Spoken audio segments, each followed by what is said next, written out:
একবার সাহাবী হযরত জাবের দয়াল নবীজি সাল্লাল্লাহু আলাইহি ওয়াসাল্লামকে দাওয়াত করলেন।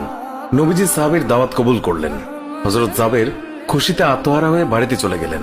বাড়িতে গিয়ে স্ত্রীকে খোঁজ খবরটা দিলেন আর মেহমানদারির জন্য প্রস্তুতি নিতে লাগলেন। বড় ছেলে আব্দুল্লাহকে নিয়ে খাসি জবাই করে অন্য কাজে যখন হযরত জাবের ঘর থেকে বাইরে গেলেন, ইতিমধ্যেই হযরত জাবেরের ছোট ছেলে ঘুম থেকে উঠে খাসি তালাশ করতে লাগলো।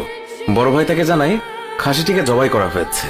ছোট ভাই বায়না ধরলো, খাসি কিভাবে জবাই করে আমাকে তা দেখাও। অগত্যা বড় ভাই ছুরি হাতে করে ঘরের পেছনে গিয়ে বলল, এখানে জবাই করা হয়েছে।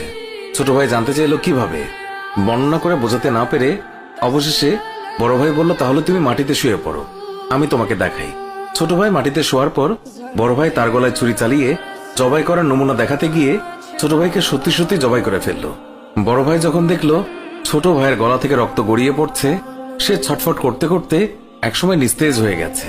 তখন বুঝলো ব্যাপারটি কি ঘটেছে। আতঙ্কিত হয়ে সে নিকটবর্তী খেজুর গাছের চূড়ায় উঠে আত্মগোপন করে রইল।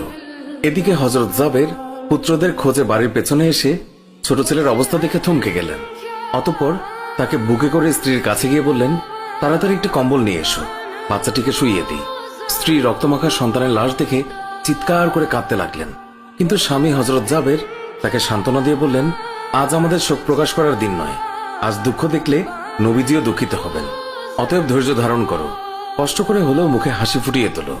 তারপর তারা দুজনে মিলে ছোট ছেলেকে কম্বলে মুড়ে রান্নাঘরের পেছনে রেখে আসলেন। স্ত্রী রান্নার কাজে মন দিলেন। হযরত জাবের বের হলেন বড় পুত্র আব্দুল্লাহর খোঁজে।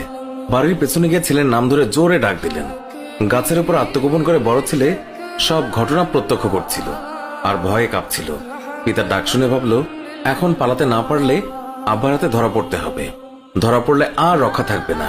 পালানোর উদ্দেশ্যে গাছ থেকে লাফিয়ে পড়ে আঘাতপ্রাপ্ত হয়ে সেও মৃত্যুর কোলে ঢলে পড়ল। পিতা কাছে গিয়ে দেখেন আব্দুল্লাহর দেহে প্রাণের স্পন্দন নেই। বড় ছেলেকে কোলে তুলে তিনি বাড়ির ভেতরে আসলেন। স্ত্রীকে বললেন আরেকটি কম্বল নিয়ে আসার জন্য। বড় ছেলের এই অবস্থা দেখে দরদিমা পুনরায় আর্তনাদ করে উঠলেন। স্বামী তাকে পুনরায় সান্ত্বনা দিয়ে বললেন, ধৈর্য ধরো, আজ আমাদের দুঃখ প্রকাশের দিন নয়, আজ আমাদের পরম আনন্দের দিন। দয়াল নবীজি অল্প কিছুক্ষণের মধ্যেই আমাদের ঘরে তাশরিফ রাখবেন। তারপর দুজনে মিলে বড় ছেলের লাশও কম্বলে মুড়ে ছোট ছেলের লাশের পাশে রাখলেন। স্বামী স্ত্রী তাদের চোখের পানি মুছে মুখে হাসি ফুটিয়ে তুললেন। হযরত জাবের বাড়ির সামনে দাঁড়িয়ে নবীজির আগমনের অপেক্ষা করতে লাগলেন। অল্পক্ষণের মধ্যে নবীজিকে উটের পিঠে করে আসতে দেখা গেল। হযরত জাবের আনন্দে আত্মহারা হয়ে দৌড়ে গিয়ে স্ত্রীকে নবীজির আগমনের সংবাদ দিলেন এবং পুনরায় তিনি দৌড়ে নবীজির সামনে চলে এলেন। নবীজির উটের কাছে গিয়ে তাকে বাড়ি পর্যন্ত